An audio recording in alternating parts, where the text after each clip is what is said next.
मित्रांनो, आज जो तुमचा इतिहासाचा पेपर झालेला आहे, या इतिहासाच्या पेपरच्या अनुषंगानं थोडेसे नेमके काय तुमचे उत्तरं आहेत याच्या माध्यमानं थोडंसं माहीत करून घ्या आणि समजून घ्या की नेमका पेपरमध्ये काय गोष्टी आलेल्या आहेत. बघा, पहिली आपली पर्यायापैकी योग्य पर्याय निवडायचा प्रश्न होता. याच्यामध्ये जगातील सर्वात प्राचीन संग्रहालय कशाच्या उत्खननात, ही माहिती आहे तुम्हाला ऊर. आणि मी तुम्हाला जे याच्या आधी MCQs दिलेले होते ते सगळे MCQsमधील प्रश्न इथं आलेले आहेत. बघा, महाराष्ट्रातील आद्य कीर्तनकार संत नामदेव, मी तुम्हाला MCQsमध्ये दिलेलं क्वेश्चन्स होता.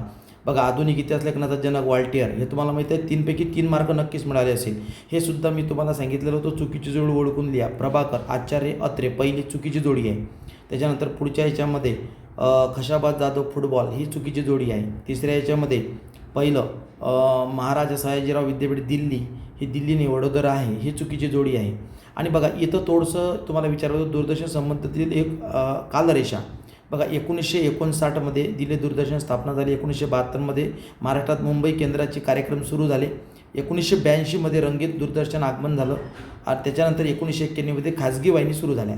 असा क्रम त्याच्यामध्ये लिहिणं होतं. आता इथं बघा, सांस्कृतिक वारसा. आणि मित्रांनो, तुम्हाला बघा याच्यामध्ये कोणती 2 लिहिणं गरजेचे होते. त्याच्यानंतर आता इथं सांस्कृतिक वारसा हे तुम्ही लिहू शकता. मूर्त, प्राचीन स्थळे व वास्तू हस्तलिखिते. आणि अमूर्त वास्तवामध्ये मौखिक परंपरा, भाषा, पारंपरिक ज्ञान, सण, उत्सव, हे तुम्ही लिहू शकता. त्याच्यानंतर पुढे इथं बघा, हा तक्ता दिलेला आहे. लुव्र संग्रहालय फ्रान्स, तुम्हाला माहीत आहे. इंग्लंडमध्ये ब्रिटिश संग्रहालय आहे. सालारगंज म्युझियम हैदराबादला आहे. आणि युनायटेड नेशन ऑफ इंडिया म्हणजे अमेरिका नॅशनल म्युझियम.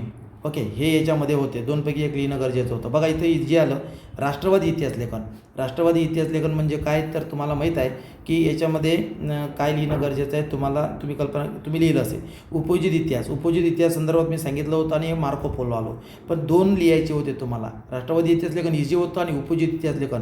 उपयोजित इतिहास म्हणजे माणसाच्या दैनंदिन जीवनामध्ये जो वापरला जातो त्याला, त्या इतिहासाला उपयोजित इतिहास असं म्हटलं जाते. आता पुढचा बघा, सकारण स्पष्ट करा. कलेचा इतिहास सखोल अभ्यास करण्याची गरज आहे. का गरज आहे? कारण की कोणत्याही कामासाठी कलेचा तज्ज्ञ जर असेल इतिहासाचा, तो कलेचं ज्ञान सांगू शकतो. विविध विषयातील कृतीसाठी प्रशिक्षणाची आवश्यकता असते. आता बघा, ट्रेनिंग घेणं गरजेचंच आहे त्या विषयातील सखोल माहिती होण्याकरता.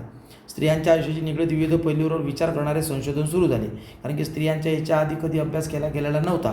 त्याच्या माध्यमानं चित्रपटाच्या माध्यमाने इतिहास विषय महत्त्वाचा आहे. कारण की चित्रपटाच्या माध्यमानं त्या चित्रपटाचा इतिहास समजून घ्यायचा असेल. नवीन चित्रपट काढताना तर जुन्या चित्रपटामध्ये नेमकं काय होतं ते माहीत करणं गरजेचं असतं. आता बघा, 4 मार्काचा जो मी तुम्हाला पॅसेज दिला होता तोच पॅसेज मित्रांनो इथं पूर्ण तसं आलेला आहे. आणि त्याच्यामधलीच इथं प्रश्नाची उत्तर बघा. सौगड ताम्रपट कोणत्या काळातील असावा असे मानले जाते. कोणत्या काळातील असावा इथं दिलेलं आहे की हा ताम्रपट येथे सापडलेला आहे आणि हा मौर्य काळातील असावा असं म्हणे. मौर्य काळातील याचं उत्तर. पुढचं बघा, सौगड ताम्रपट कोरी उल्लेख कोणत्या लिपीत आहे. आणि हे सुद्धा आपण याच्या आधी बघितलेलं होतं. कोणत्या लिपीत आहे? ब्राह्मी लिपीत आहे, इथं दिलेलं आहे. त्याच्यानंतर पुढचं बघा, सौगड ताम्रपट इतिहासातील महत्त्व सांगा. काय महत्त्व आहे याचं? बघा, हे महत्त्व मी तुम्हाला सांगितलेलं होतं की या ओळी तुम्ही इथं लिहिल्या की काय काय इम्पॉर्टंट आहे या गोष्टीचं, हे तुम्हाला इथं पाहायला मिळतील. ह्या ओळी लिहून टाकल्या तरी 2 पैकी 2 मार्क तुम्हाला मिळतीलच. ठीक आहे. पुढे बघा, काय कोणती 2 उत्तरं. भारतातील मुस्लिम स्थापत्यशैलीची वैशिष्ट्य स्पष्ट करा. आता 2 लिहायचे होते. आकाशवाणीचा इतिहास. आकाशवाणीचा इतिहास सांगितलं होतं. मैदानी खेळ, बैठे खेळ इम्पॉर्टंट आहे. IMP सांगितलं होतं, ते आलेलं आहे.